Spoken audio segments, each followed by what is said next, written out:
시청자 여러분 안녕하십니까? 헬로티비 뉴스입니다. 정부가 지방 살리기 방안을 내놨습니다.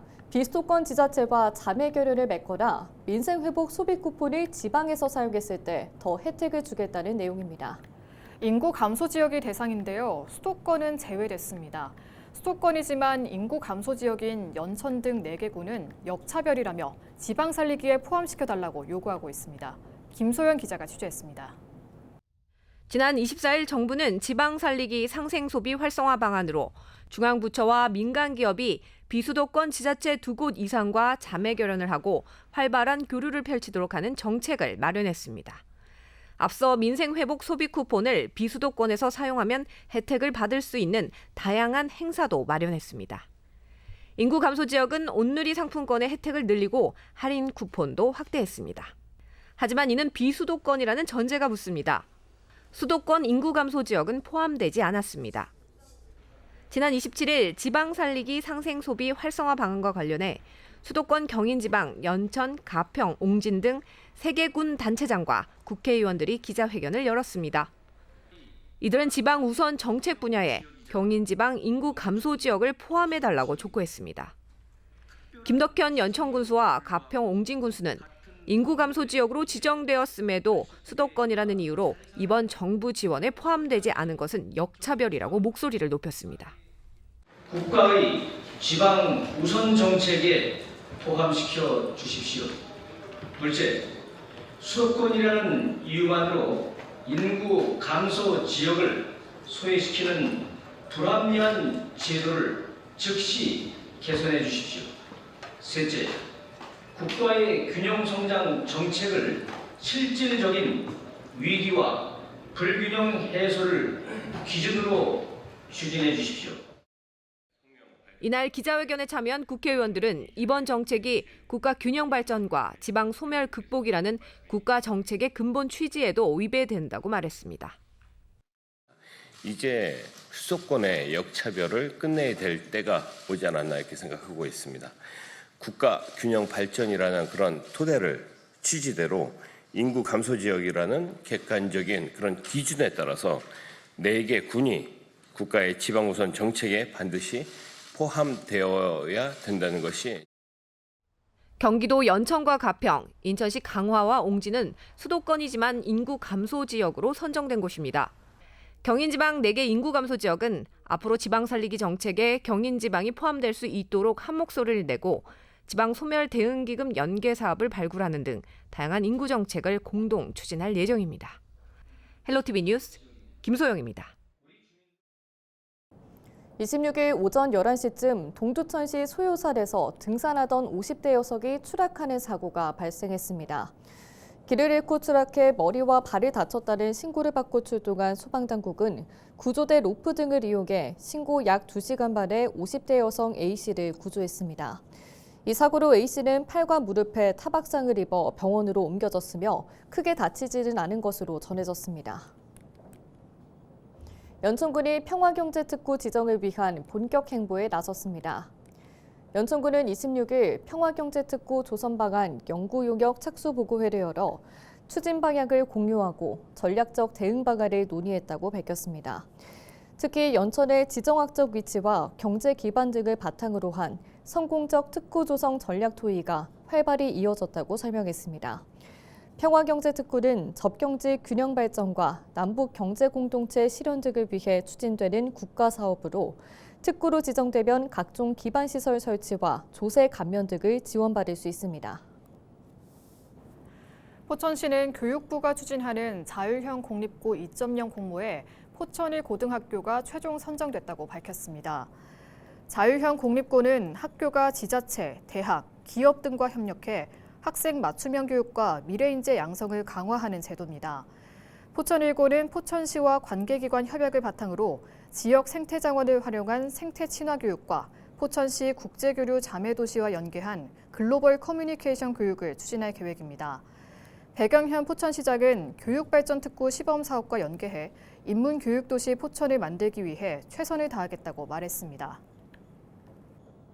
시민단체인 인천평화복지연대가 인천대교와 영종대교, 제3연륙교의 통행료 무료화를 위해 범사회적 기구 구성 추진에 나섭니다. 평화복지연대는 정부가 책임져야 할 공항 접근도로 건설을 민자로 추진해 인천 시민과 국민 부담이 커졌다며 이 같은 문제 해결을 위해 여야 정치권과 시민사회가 함께 참여하는 범사회적 공동기구 구성을 제안했습니다.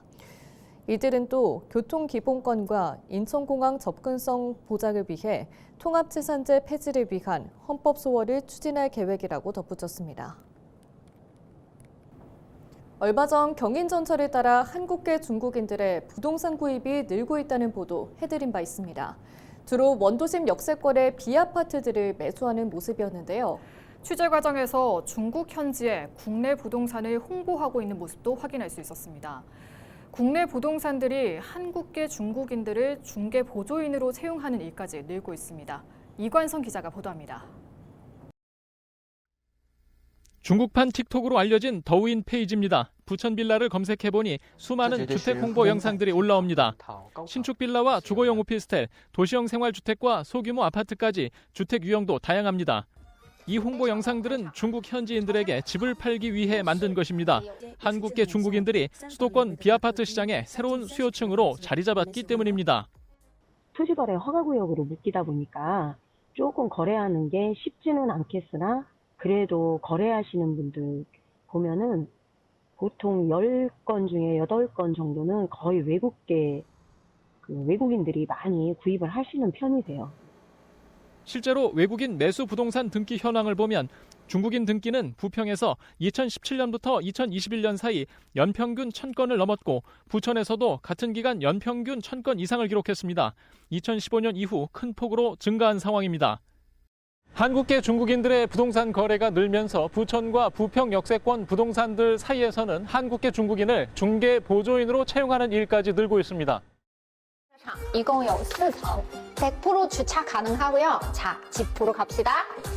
시민아科长, 드디어 역곡에도 가성비가 괜찮은 딱三房 빌라가 나왔네요. 저희가 이제 소통이 잘 안 되잖아요. 그러다 보니까 부동산에 그런 중국계 조선족이라고 해야 되나? 그런 분들이 또 많이 취직을 하시는 분들이 많으시더라고요. 그래서 그런 분들을 고용을 해갖고 중간 역할을 하고 원도심 역세권에서 경제 활동이 늘고 있는 한국계 중국인들의 부동산 구매는 계속 증가할 것으로 보입니다. 뭐 자연스러운 현상 아닐까요? 서울 수도권 지역에 많이 또 늘어나고 있는 추세이기 때문에 아무리 그들이 또 장기적으로 거주를 하고 거주하다 보면 또 내 집 마련이 필요한 것이고 뭐 임대 같은 것들을 하기 위해서 구입하는 현상들은 뭐 자연스럽고 앞으로도 계속 증가하면 증가했지. 한국계 중국인들이 경인 지역에서 매수한 부동산 대부분은 원도심 역세권의 도시생활주택이나 오피스텔, 빌라 등 비아파트 물건들입니다. 하지만 최근 들어 고가인 대단지 신축 아파트를 찾는 수요도 늘고 있습니다. 헬로티비 뉴스 이관성입니다. 반값 택배 서비스가 시행 9개월 만에 배송 실적이 60만 건을 넘어섰습니다. 인천시는 지난해 한진과 협약을 맺고 반값 택배 서비스를 지원하고 있는데요. 지난달 기준 반값 택배 배송 실적은 63만 박스, 이용 소상공인도 6,500여 명에 달하고 있습니다. 지난해 10월 시작한 반값 택배는 기존 요금의 절반 수준으로 이용 가능한데요. 인천 지하철 1, 2호선 30개 역사 내 집화센터를 활용해 운영 중이며 올해 10월에는 2단계 사업을 통해 30개 역을 추가해 60개 전체 역사로 확대됩니다. 아울러 인천시는 지난 7월부터 반값 택배의 명칭을 천원 택배로 변경하고 추가적인 택배비 혜택으로 서비스 활성화에 박차를 가하고 있는데요. 이를 통해 소상공인들이 인천 전역에서 합리적인 가격으로 편리한 택배 서비스를 이용할 수 있을 것으로 기대하고 있습니다. 경기도와 경기관광공사는 다음 달 6일부터 11월 16일까지 시흥 갯골 생태공원에서 호조들과 연부들, 소금농부의 초대장이 개최된다고 밝혔습니다. 이번 프로그램은 2025 경기도 융복합 관광 콘텐츠 개발 사업 공모 선정작으로 일제강점기 수도권 최대 천일염 생산지였던 소래 염전의 역사적 가치를 재조명하고 근대 산업유산인 소금 창고를 활용한 관광 콘텐츠를 개발해 그 가치를 확산시키고자 기획됐습니다. 자세한 내용은 주관사인 은행마을 공동체의 홈페이지를 통해 확인 가능합니다. 서울시가 디지털 환경에 익숙하지 않은 어르신을 위해 음성으로 택시를 호출하는 모바일 앱을 개발합니다. 서울 AI재단은 과학기술정보통신부와 협약을 체결하고 음성만으로 모바일 앱을 이용할 수 있는 AI 에이전트 기술 개발에 들어갔습니다. 이번 연구 개발은 3년간 29억 원이 투입되며 어르신 맞춤형 AI 에이전트 기술 완성을 목표로 음성 데이터 확보와 시범 운영 기술 확산 등 단계별로 진행됩니다. 특히 이번 기술 개발은 다양한 생활 서비스와 연결되는 지능형 AI 도우미의 가능성을 제시한다는 점에서 주목됩니다. 인천시 교육청이 AI 디지털 교육 자료화 추진을 위한 지원에 나섭니다. 시 교육청은 초중등 교육법 개정에 따른 AI 디지털 교육 자료화 추진을 위해 학교장과 실무자 설명회를 개최하고 지원 방안을 안내했다고 밝혔습니다. 지원 대상은 옛 AI 디지털 교과서 사용 학교로 AI 디지털 교육 자료를 포함한 AI 코스웨어 예산을 지원하고 에듀테크 장비를 직접 제공합니다. 예산은 최대한 자체 확보해 지연 없이 지원이 이루어질 방침입니다.